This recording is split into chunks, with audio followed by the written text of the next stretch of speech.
Protesta dei commercianti, la Sicilia invia dosi di Pfizer alla Puglia, al via con la campagna dai 16 anni in su con patologie e riprende la vaccinazione del personale scolastico, male sul numero dei vaccini somministrati che determinerà il colore delle regioni. Nessun nuovo arrivo a Lampedusa che resta affollata da 2000 migranti, causa maltempo la nave quarantena non è riuscita a smaltire le presenze sulla terraferma. Caso Denise Pipitone, accertamenti su una 19enne di Scalea. Contrasto alla povertà, nuovo bando, riaperti i termini per permettere ai cittadini senza occupazione di iscriversi alle graduatorie dei cantieri regionali di lavoro.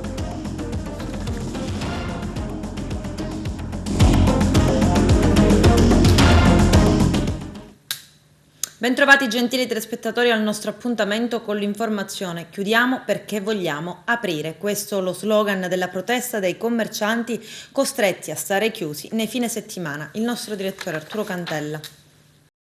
Protesta nazionale oggi dei centri commerciali per la riapertura nei fine settimana, prefestivi e festivi. 800.000 posti di lavoro, 36.000 negozi, 1.300 centri commerciali. Questo è il quadro delle strutture operanti in tutta Italia. Anche il centro commerciale Città dei Templi ad Agrigento ha aderito alla manifestazione. La manifestazione Chiudiamo per aprire, una manifestazione silenziosa per difendere un comparto importante che è da 6 mesi bistrattato in maniera totalmente discriminatoria rispetto a tanti altri settori, che coinvolge 1200 centri commerciali, quasi 30.000 negozi e 800.000 dipendenti. E quindi una manifestazione per farci sentire, per far sentire le nostre ragioni, perché comunque parlo del nostro centro ma parlo di tutti i colleghi, a nome di tutti i colleghi di tutti i centri. Noi comunque teniamo alla sicurezza del cliente, quindi lo shopping può continuare anche nei weekend, sempre ovviamente in maniera sicura, perché la sicurezza per noi continua ad essere fondamentale. Questi 12 mesi di pandemia ci sono state delle chiusure, qualcuno ha abbassato la finestra e probabilmente non la riaprirà più? Nel nostro centro commerciale fortunatamente no, però sicuramente a livello nazionale perché parliamo in questo momento dell'Italia, anche se è una situazione mondiale di emergenza, però sicuramente grossi danni all'economia e al settore del commercio sono stati fatti. È sentita parecchio la crisi qui, la chiusura del fine settimana, o è stata compensata anche dalle aperture giornaliere? Una sorta di bilancio qui, no, insomma? La compensazione non può esserci perché comunque e soprattutto nel sabato e nella domenica che ovviamente vengono concentrati gli acquisti e di conseguenza anche gli introiti dei commercianti, per cui per noi è necessaria questa riapertura nei weekend. Si può pensare all'idea, come hanno fatto a Roma, un grosso centro commerciale, il centro commerciale diventare stesso punto di vaccinazione? Noi lo abbiamo, noi come centro lo abbiamo chiesto, cioè la nostra proprietà, è partita questa iniziativa dalla nostra proprietà, dal dottor Ballardi che è l'amministratore di questo centro, cioè noi ci siamo messi a disposizione per poter essere centro vaccinale in provincia, ma ora non so la decisione bene di chi sia stata, però non è stata accolta questa nostra richiesta.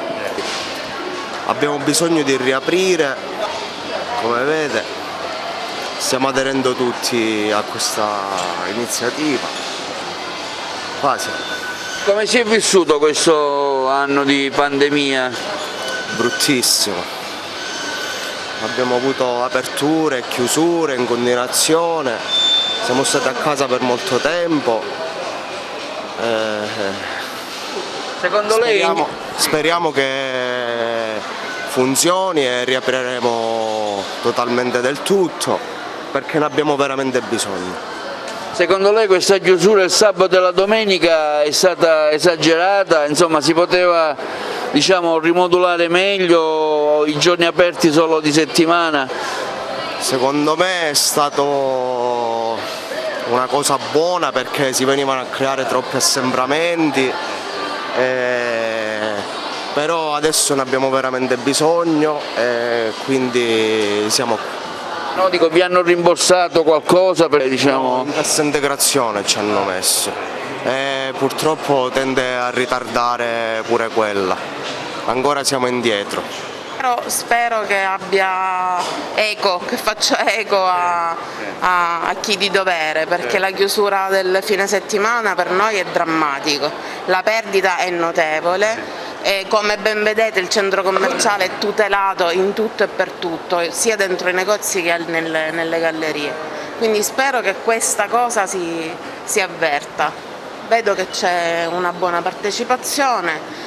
Mi sono informata anche in altre province e credo che abbia un buon risultato. E con bilancio di questo periodo di Covid, con risultati? Bilancio negativo totale, sia come ingressi che come fatturati. E la gente non capisce perché fra l'altro le comunicazioni date non sono molto chiare, quindi non c'è una comunicazione chiara, si spaventano a venire nei centri commerciali, ripeto, anche se noi effettivamente siamo molto tutelati. A me dispiace poi vedere in altri posti come può essere Villaggio Mosè grandi superfici aperte tranquillamente il fine settimana quando poi noi qui siamo chiusi. Non vedo la differenza. Quindi c'è stata una discriminazione in un certo senso, perché tutto sommato, insomma... Senti, la sua linea merceologica qual è? La nostra linea merceologica è Intimo Abbigliamento. È un'azienda ormai riconosciuta a livello nazionale anche fuori. È Yamamai, è il punto vendita Yamamai e niente, stringiamo i denti, speriamo che tutto si riprenda perché così è veramente deleterio. Tra l'altro secondo me i tempi ormai sono maturi, considerando insomma, che già siamo oltre 25 milioni di vaccinati, insomma si potrebbe... Sì, io personalmente sono vaccinata, quindi sono un po' più tranquilla, ma ripeto, in ogni caso l'ambiente è più sereno, più tranquillo e tutelato. Quindi se non siamo noi a tutelare è il centro commerciale che ci tutela. La Sicilia cede un lotto di fiale inutilizzate prossime alla scadenza a una regione che le ha esaurite. Via alla campagna per gli over 16 con patologie e ritorno alle vaccinazioni per il personale scolastico. C'è il servizio. I siciliani rifiutano AstraZeneca e 50.000 dosi inutilizzate partono per la Puglia, che invece ha esaurito le scorte. È il paradosso della Sicilia, fanalino di coda delle vaccinazioni anti-Covid. È ultima regione in zona arancione, assieme a Sardegna e Valle d'Aosta, in un'Italia gialla. Nell'isola, che ieri ha aperto alle somministrazioni per gli over 16 con patologie lievi, la psicosi verso il siero anglo-svedese rischia di penalizzare le riaperture. Il governo nazionale vuole introdurre come criterio per l'attribuzione dei colori la copertura vaccinale nelle fasce più a rischio. Intanto al via in Sicilia con le vaccinazioni per tutti i cittadini da 16 anni in su con patologie che non sono già rientrati nella platea degli estremamente vulnerabili. Chi fa parte del nuovo target potrà prenotare l'appuntamento tramite piattaforma di Poste Italiane o aderire agli Open Day negli hub vaccinali. Nell'ultimo fine settimana, da venerdì a sabato, nell'isola sono state somministrate più di 101.000 dosi, ma ancora non si è raggiunto il target settimanale richiesto dal commissario nazionale Figliuolo. La campagna dedicata a questa fascia di popolazione riguarda chi rientra nella categoria 4, ovvero chi è affetto da patologie neurologiche, malattie respiratorie, diabete, ipertensione arteriosa, HIV, malattie autoimmuni, immunodeficienze, malattie cerebrovascolari, insufficienza renale patologica, malattie epatiche, malattie cardiocircolatorie e patologie oncologiche. Sulla piattaforma di Poste Italiane prenotazioni.vaccinecovid.gov.it è possibile registrarsi. Occorre esibire al momento della vaccinazione l'autodichiarazione accompagnata dalla relativa documentazione, solo se in possesso della documentazione attestante l'appartenenza alla categoria in target si potrà procedere alla vaccinazione. Sono inoltre ricominciate le vaccinazioni per il personale scolastico, stoppate un mese e mezzo fa su disposizione della struttura commissariale nazionale. Anche per i docenti e il personale della scuola sarà possibile prenotarsi tramite i canali messi a disposizione da Poste o recarsi negli hub senza appuntamento. Da oggi le seconde dosi per i vaccini Pfizer o Moderna saranno programmate non più dopo 21 e 28 giorni, ma tra il 35° e il 42° giorno, su disposizione ministeriale. Intanto prosegue nelle isole l'operazione Covid-Free. Il presidente della regione Nello Musumeci, dopo un colloquio con il commissario nazionale all'emergenza Figliuolo, annuncia: dopo le isole minori anche nei piccoli comuni montani cominceremo nei prossimi giorni la campagna di vaccinazione generalizzata. Si inizierà con i centri al di sotto dei 1000 abitanti, ma continuiamo ad ampliare presto la platea. Gli agenti della sezione volanti della Questura di Agrigento hanno effettuato un controllo su disposizione della sala operativa in una villa nel quartiere di Villaggio Mosè d'Agrigento, dove era stata segnalata una festa privata. Giunti sul posto, nei pressi di una villetta, venivano notate 8 autovetture parcheggiate nelle adiacenze. Inoltre dalla stessa villetta illuminata perveniva musica ad alto volume e vocio di persone. Gli agenti decidevano di effettuare un controllo all'interno. Nella circostanza gli operatori facevano accesso all'interno rilevando che vi era una festa in atto con bottiglie di vino, piatti da portata e barbecue. Veniva rilevata la presenza di una dozzina di persone e si accertava che gli stessi professionisti dell'Agrigentino, non conviventi tra loro, incuranti delle vigenti normative anti-Covid, erano intenti a consumare cibo e bevande. Si procedeva pertanto all'identificazione dei presenti e all'elevazione delle sanzioni. A San Leone, ad opera della polizia, in piazza Giglie, titolari di 2 esercizi pubblici di somministrazione cibo e bevande sono stati multati e locali sottoposti alla chiusura per 3 giorni. In un bar, il cui limite consentito è di 6 persone, sono state sorprese invece all'interno 21 persone. E poi il titolare di un ristorante pizzeria non ha fisso il cartello indicante la capienza massima e all'interno sono stati sorpresi 18 avventori. Gli agenti della sezione volanti della Questura di Agrigento hanno sanzionato 4 persone di Raffadali sorprese a circolare ad Agrigento senza giustificato motivo fuori dal territorio del proprio comune di residenza. Per loro è scattata la sanzione di 400 euro. E 2 extracomunitari sono stati denunciati per resistenza a pubblico ufficiale e ubriachezza moleste, sanzionati per le violazioni delle norme anti-Covid dagli agenti della sezione volanti della Questura di Agrigento. I poliziotti li hanno sorpresi ubriachi e dopo le 22, orario del coprifuoco, davanti alla stazione centrale di Agrigento. Nei loro confronti è anche stato applicato il daspo urbano con l'ordine di allontanamento. La delusione è forte, questa settimana è un'ennesima settimana di passione, quindi questa via crucis infinita del settore ristorazione che continua e si spera fondamentalmente che sia l'ultima settimana. I numeri sembrano in regola, era solo una questione burocratica, ci spiegava il presidente Musumeci che ancora il Ministero non si era sentito di dare l'ok per la zona gialla. Non dimentichiamoci però che questa zona gialla continua a creare delle grandi differenze all'interno della ristorazione stessa, perché sarà permessa solo chi ha appunto gli spazi all'esterno, quindi per assurdo viene ulteriormente penalizzato chi non ha spazi all'esterno. L'interlocuzione col presidente Musumeci è stata molto proficua perché lui subito ha accettato questa nostra richiesta di adottare la stessa interpretazione che è stata adottata dal presidente Toti in Liguria, e questo permette a tutte quelle attività che hanno le cosiddette verande chiuse a vetri di essere considerati spazi all'aperto, perché sono apribili con queste verande amovibili e quindi lì si potrà somministrare. Poi ovviamente abbiamo parlato anche di ristori, di aiuti, è stato un incontro a tutto campo con il Presidente. Allo stesso tempo abbiamo avviato l'interlocuzione col Comune per l'occupazione suolo, per avviare una procedura super snella come è stata fatta in passato per permettere un'occupazione suolo sgravata come previsto appunto dai le nuove direttive nazionali. L'anno scorso a metà maggio è iniziata una sorta di liberi tutti, però che poi a ottobre e via dicendo abbiamo pagato pesantemente. Adesso col fattore vaccini in questo momento ancora siamo frenati nella ripartenza. Sicuramente arrivare in una zona gialla è una ripresa dell'economia, quello che noi da tempo chiediamo, perché visto che il governo non può dare ristori perché non hanno soldi sufficienti per poter ristorare in maniera degna le nostre aziende, è da tempo che noi chiediamo di aprire al più presto per ricreare appunto un indotto economico che possa permettere un po' tutti di stare in piedi. A Lampedusa al momento gli sbarchi si sono fermati, nella notte non si sono registrati altri approdi, restano 1500 gli ospiti dell'hotspot di Contrada Imbriacola a fronte di una capienza massima di 250 persone, mentre in 200 sono stati posizionati sul molo Favarolo. Le condizioni avverse del mare intanto bloccano anche i trasferimenti dei migranti e quindi lo svuotamento del molo e dello stesso centro di accoglienza.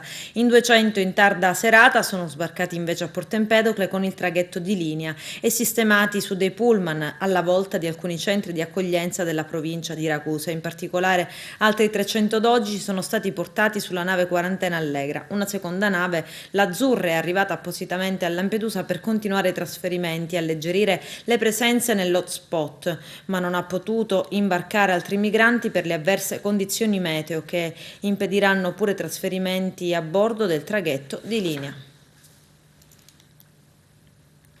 Emergenza quella dell'immigrazione, stop sbarchi, manca la volontà geopolitica. C'è il servizio.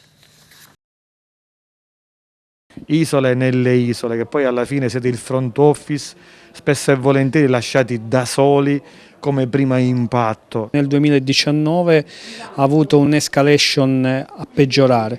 Il Covid non ha aiutato sicuramente, il Nord Africa, in questo caso la Tunisia, che è il punto più vicino a Pantelleria, soffre il Covid forse peggio dei paesi europei, perché lì il turismo è forse quasi l'unica alternativa che hanno. Perciò adesso tutti sono pronti a venire verso l'Italia e noi abbiamo avuto il primo trimestre di quest'anno paragonato al primo trimestre del 2020 un aumento del 600%. Ci preoccupa tantissimo, sono sempre in contatto col prefetto di Trapani per cercare di trovare le migliori soluzioni per ammortizzare questo problema, che comunque penso che quest'estate ci darà grosse difficoltà. Ma possiamo essere davvero il fianco debole dell'Europa? Vero che siamo costa, ma possiamo essere il primo impatto che poi alla fine spesso e volentieri siete e siamo lasciati da soli? Questa è la situazione e su questa situazione dobbiamo fare i conti. La questione però dobbiamo farci tantissime domande. Quando sono stati firmati accordi, mi viene in mente Dublino per esempio, che ha caricato troppo sull'Italia la questione migranti. È chiaro che questo è un problema europeo e come tutti i problemi europei deve essere trattato dall'Europa intera e non solo dall'Italia. È compito del nostro governo nazionale cercare di far sentire le proprie ragioni e cercare di far sì che tutti i paesi europei si mobilitano su questo problema che, ripeto, quest'estate penso che toccherà, almeno per quanto riguarda la mia isola, forse l'apice. Dover far fronte a un turismo già penalizzato dal Covid e questi disperati che arrivano, ma come si riesce a miscelare i due temi? Fortunatamente l'organizzazione a Pantelleria, nonostante non siamo sicuramente al top, riusciamo a far sì che il migrante non abbia un contatto diretto con la cittadinanza e quindi anche col turista. Questo cerchiamo di fare con i numeri che abbiamo avuto fino adesso. Se c'è un'escalation anche sui numeri, anche lì potremmo avere delle difficoltà. Da sindaco posso fare quello che mi danno a disposizione, però ripeto, l'impegno deve essere del governo nazionale in primis e in questo caso il prefetto come autorità di governo deve sicuramente starci al fianco e trovare le soluzioni, perché i panteschi, e quindi io in primis, vogliamo soluzioni e non mantenere il problema. Caso Denise Pipitone, accertamenti su una 21enne di Scalea. Vediamo. Il caso Denise continua a non essere una mera indagine sulla quale far luce e chiarezza. La bimba scomparsa da Mazara del Vallo 17 anni fa è tornata per caso sotto i riflettori delle cronache, continua a lanciare dei piccoli ma inequivocabili segnali. È come se quella piccola dagli occhi scuri e profondi urlasse al mondo verità, giustizia. La stessa implorata da mamma Piera, oggi devastata dalle mille più finte verità piombate sulla figlia, oggi probabilmente ventenne. Ed ora ora una nuova speranza potrebbe riaccendersi nel cuore di mamma Piera Maggio, è l'ultima di una moltitudine di avvistamenti e segnalazioni sinora però andate a vuoto. I carabinieri di Scalea, Cosenza, starebbero infatti eseguendo dei controlli su una ragazza di 21 anni di origini romene che vive nella cittadina tirrenica, perché a detta di un cittadino si tratterebbe proprio di lei, di Denise Pipitone, che ha segnalato la somiglianza, pare abbia riferito diverse circostanze che porterebbero ad ipotizzare la concretezza dei fatti. Per questo gli investigatori stanno procedendo ai controlli di rito. La ragazza non si è sottratta alle verifiche e ha fornito i nomi dei genitori e altre informazioni utili a ricostruire il suo passato. Di tutto è stata informata la Procura della Repubblica di Marsala, che dovrà decidere se procedere o meno ad effettuare la comparazione del DNA, come avvenne qualche settimana addietro con Olesia Rostova. Ancora non è chiaro se il controllo condotto dai carabinieri di Scalea riguardi lo stesso caso segnalato 2 giorni fa a Mattino 5, di cui ha anche parlato Giacomo Frazzitte, legale della famiglia Pipitone, che nel corso della diretta TV ha fatto sapere di essere sulle tracce di una ragazza assai somigliante a Denise. L'avvocato si è riferito alla telefonata che una donna fece nel dicembre 2015 a Piero Pulizzi, il papà della bimba scomparsa, segnalando una nomade ripresa in un filmato a Milano nell'ottobre del 2015 con una bambina appunto molto somigliante a Denise. La redazione di Mattino 5 ha trovato conferme di questa dichiarazione in un post su Twitter. Ci sarebbe già una testimonianza resa ai carabinieri dalla nomade del filmato. Il legale inoltre, commentando la foto, ha affermato che la somiglianza tra le 2 donne è impressionante e ha aggiunto: non sappiamo se la bimba ripresa a Milano fosse Denise, ma è importante trovare la nomade che era con lei. Se la trovassimo almeno potremmo toglierci questo dubbio. Negli scorsi giorni i carabinieri, lo ricordiamo, avevano effettuato un'ispezione nella casa di Mazzara, che era abitata da Anna Corona, ex moglie di Pietro Pulizzi, padre biologico di Denise, madre di Jessica, sorellastra di Denise, che era stata accusata di averla rapita, ma è stata assolta in tutti i gradi di giudizio. Un sopralluogo effettuato per verificare se fossero stati effettuati nel tempo lavori edili nella casa è disposto dalla Procura di Marsala, che ha recentemente riaperto le indagini sulla scomparsa della piccola, ma nella stessa serata i carabinieri erano andati via senza aver sequestrato nulla.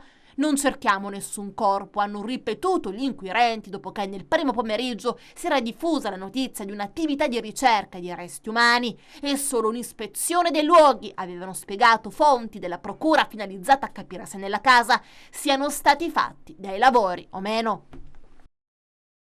Un uomo di 73 anni di Campobello di Licata, Mario Pitrola, è stato rinvenuto cadavere nel tardo pomeriggio di ieri dai vigili del fuoco del distaccamento di Canicattì, che erano intervenuti in contrada Milici dopo una segnalazione per incendio. I pompieri sono giunti sul posto per spegnere un rogo dovuto ad alcune sterpaglie, ma quando sono arrivati hanno trovato anche il corpo del 73enne parzialmente bruciato. Da una prima ricostruzione sembrerebbe che l'uomo abbia accusato un malore proprio durante il propagarsi delle fiamme che lo ha stroncato. Parliamo adesso della morte di Loredana Guida, la giornalista deceduta per malaria. Il caso approda in aula e il giudice ha disposto l'acquisizione di una parte del diario clinico legato al ricovero della donna nell'ambito dell'udienza in cui si dovrà decidere sull'opposizione dei familiari all'archiviazione per 2 paramedici e 2 sanitari. Domani invece potrebbe arrivare la decisione sul rinvio a giudizio per 3 medici. C'è il servizio. Il GIP Luisa Turco ha ordinato l'acquisizione di una parte del diario clinico non presente nel fascicolo dal quale si potranno ricostruire gli ultimi giorni di vita di Loredana Guida, la giornalista insegnante di 44 anni deceduta il 28 gennaio dell'anno scorso per una malaria non diagnosticata. Prima udienza in aula dei 2 procedimenti penali sul caso giudiziario legato al decesso della donna. Il PM Elina Manno ha chiesto l'archiviazione per i paramedici che intervennero il giorno del suo ingresso al pronto soccorso del San Giovanni di Dio e per 2 sanitari che operarono sulla paziente quando le sue condizioni erano ormai critiche. Il difensore dei familiari della giornalista e insegnante, l'avvocato Daniela Posante, si oppone alla chiusura del caso. Si torna in aula il 28 giugno. Poi, davanti al GUP Stefano Zammuto, è in programma l'udienza preliminare per decidere sulla richiesta di rinvio a giudizio di Gioacchino Brucculeri, 69 anni, medico in servizio alla Guardia Medica, Maurilio Castelli, sanitario in servizio al pronto soccorso, e Francesco Sciortino, medico curante della donna. A Castelli in particolare si contesta di non aver sottoposto la paziente a un'accurata anamnesi e soprattutto di non aver eseguito un test rapido per la malaria nonostante l'ora d'ana guida, sostiene l'accusa, avesse detto in fase di triage di essere stata in Africa. Sciortino invece, pur sapendo del viaggio in Nigeria, le avrebbe prescritto la terapia per l'influenza. Brucculeri infine, a seguito del suo accesso in Guardia Medica il 19 gennaio, avrebbe omesso di effettuare ogni ulteriore approfondimento, nonché omesso di indirizzare la paziente verso un'adeguata struttura di emergenza nonostante le condizioni critiche. I familiari si costituiranno parte civile. Terzo prelievo multiorgano eseguito all'ospedale San Giovanni di Dio di Agrigento in poco più di un mese. Sono stati prelevati cuore, polmoni, fegato, reni, cornee da un uomo agrigentino di 45 anni morto a causa di un'emorragia cerebrale. Hanno operato diversi chirurghi e sanitari appartenenti a diversi reparti ospedalieri e un'equipe proveniente dall'Ismet di Palermo. Gerlando Fiorica, primario del reparto anestesia, rianimazione e terapia intensiva, afferma: il mio più sentito ringraziamento va alla famiglia che ha dimostrato grande generosità, pur se in un momento tragico. Preziosa l'attività del coordinatore per l'attività di preparazione al trapianto di organi Rosa Maria Provenzano e di Emanuela Solombrino, psicologa del Centro Regionale Trapianti Sicilia, dell'anestesista Vincenzo e degli altri infermieri Calogero Vella, Antonino Vull e Salvatore Morgante. Adesso c'è la pubblicità, a tra poco, vi aspetto. Al via con le iscrizioni ai cantieri regionali di lavoro, i dettagli nel servizio. Stati riaperti i termini per permettere ai cittadini senza occupazione di iscriversi alle graduatorie dei cantieri regionali di lavoro. L'iniziativa del governo Musumeci e il nuovo bando portato avanti dall'assessorato regionale al lavoro, alle politiche sociali e alla famiglia, guidato da Antonio Scavone, vuole contrastare i fenomeni di povertà ed emarginazione sociale, cercando di dare possibilità di lavoro che possano rappresentare allo stesso tempo un momento di formazione, offrendo un'esperienza pratica sul campo sotto la direzione di formatori e istruttori. La media degli incarichi sarà di circa 2 mesi, sono previsti compensi per 900 euro mensili. La riapertura delle iscrizioni non riguarderà la città di Palermo, Messina e Catania, dato che le graduatorie del 2018 non sono ancora esaurite. Possono iscriversi cittadini che al momento sono disoccupati o inoccupati di età compresa tra i 18 e i 67 anni non compiuti. Bisogna inoltre aver presentato la dichiarazione di disponibilità e aver sottoscritto il patto di servizio presso il centro per l'impiego competente per il territorio. Un altro dei requisiti è quello della residenza, che può essere o nel comune in cui vengono svolti i lavori o nell'ambito del centro per l'impiego che comprende il comune. La domanda di iscrizione alle graduatorie può essere presentata entro e non oltre mercoledì 30 giugno. Esasperata dalle continue liti con la suocera, chiama la polizia. Tu e tua madre ve ne dovete andare da questa casa. E con queste parole, che esasperata all'inverosimile per i rapporti con la suocera, una donna di Canicattì ha provato a cacciare via di casa il coniuge e la suocera, appunto.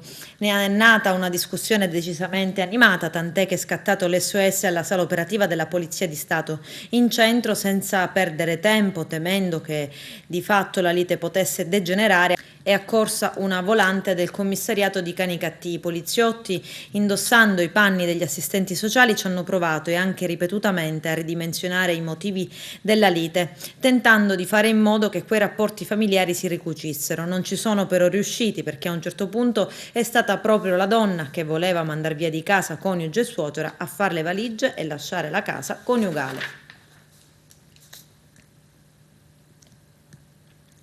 Sabato prossimo, 15 maggio, un gruppo di allievi selezionati dall'Accademia d'Arte Belle Arti Michelangelo di Agrigento si recheranno a Punta Bianca per decorare pittoricamente una barca abbandonata sulla spiaggia che sarà utilizzata come contenitore di piante. L'iniziativa, dice il preside Alfredo Prato, accolta da questa accademia, è promossa da Mare Amico e Mare Vivo. Il raduno è previsto alle 8:30 e lo spostamento avverrà con il pulmino dell'Accademia. La colazione a sacco è offerta dall'Accademia, come pure i colori e l'occorrente necessario. Il rientro ad Agrigento è previsto intorno alle ore 18. Riprendono le competizioni di ginnastica artistica e la ginnasta empedoclina Asia Abate torna ad essere protagonista di una nuova vittoria che le ha permesso di salire sul podio del campionato regionale individuale. Le competizioni si sono svolte a Ragusa lo scorso weekend ed hanno seguito rigidi protocolli volti al contrasto dei contagi Covid.